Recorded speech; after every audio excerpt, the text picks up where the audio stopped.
Elza Sharif sebut Roy Suryo drop karena kepikiran jadi tersangka dalam kasus meme Stupa Borobudur.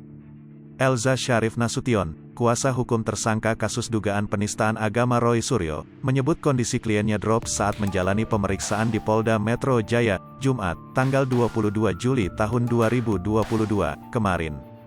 Meski pemeriksaan kemarin merupakan perdana bagi Roy yang menyandang status tersangka, Elza menyebut kliennya baru diperiksa perihal identitas oleh penyidik Subdit Siber di Treskrimsus Polda Metro Jaya.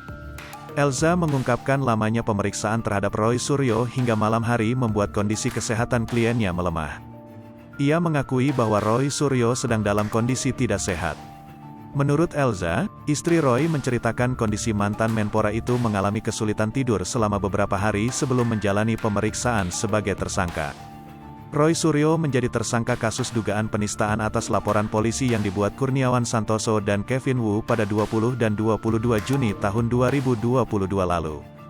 Dari hasil penyelidikan terhadap kedua laporan tersebut, polisi telah meningkatkan status perkara ke tahap penyidikan.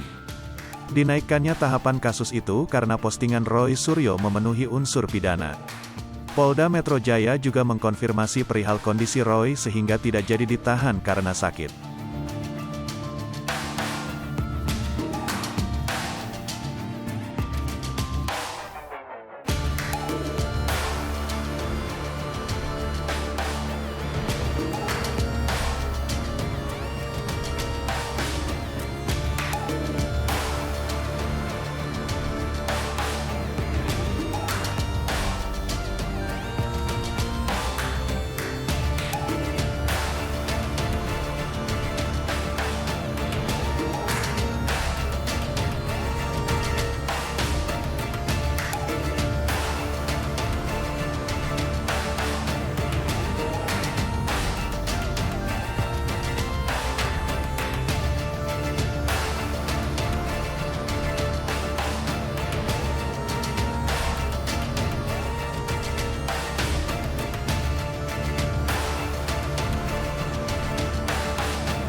Hai pemirsa Sri Popo TV, jangan lupa komen, like, dan subscribe, serta tonton terus berita-berita terupdate lainnya ya.